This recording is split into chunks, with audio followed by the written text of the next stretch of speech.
জামালপুর দেওয়ানগঞ্জের চর আমখাওয়া লঙ্কার চরে রাতের আধারে গাছ কাটছে দুর্বৃত্তরা।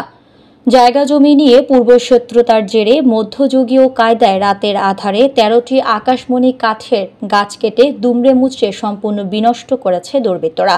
জামালপুর জেলা প্রতিনিধি রফিকুল ইসলাম জানান, সোমবার সন্ধ্যা ৭:৩০টায় এই ঘটনা ঘটে।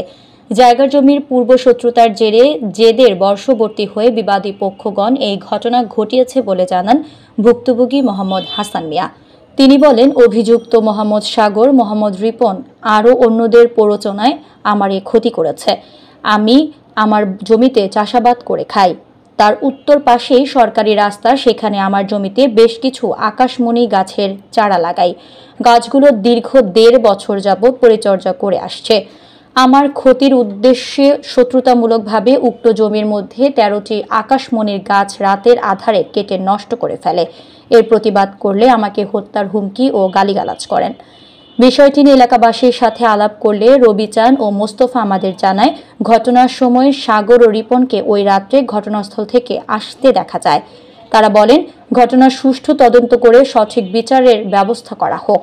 অভিযুক্তদের পরিবার জানায়, ঘটনার সময় তারা কেউই ছিল না, অন্য রাস্তা দিয়ে তারা এসেছে। এ বিষয়ে থানায় অভিযোগ দায়েরের প্রস্তুতি গ্রহণ করা হচ্ছে। আমাদের এই গাছটা নিজ চোখে দেখার পরেও আমরা কিছু বলতে পারি নাই। তার সাথে ধারালো অস্ত্র ছিল। যদি কোনো কিছু বলি, সে আমাদের ওই চাকুর উপরে এটা প্রতিহিংসিতভাবে আসার কারণে আমরা তাকে কিছু বলতে পারি নাই। সে আমাদের গাছ কেটে নিয়ে গেছে। আমরা এই গাছ কাটার বিচার চাই। আমার এই গাছ কাটার সুস্পষ্ট আপনারা বিচার করে দেন। গাছটা কাটছে আমাদের বাড়ির পাশ প্রতিবেশী, ছেলেটার নাম সাগর, তার সাথে আরেকজন ছিল রিপন। এরা দুজন মিলে গাছ কাটছে। আরো তার সাথে আরো অনেকজন সাহায্য করছে।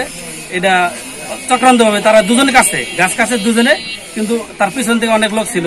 এই জন্য আমরা কিছু বলতে পারি না। যে গাছ কেটে নিয়ে গেছে, ওখানে প্রতিবাদ করতে গেলে আমাদেরকে এটা মারার হুমকি প্রদর্শন করছে। বিগতভাবে করছে, এর আগে করে আসছে। এই জন্য আমরা এটা আর প্রতিবাদ করি নাই। তা আপনাদের কাছে এটা বিচার চাই, এটা আপনারা সুস্পষ্ট বিচার করে দিন।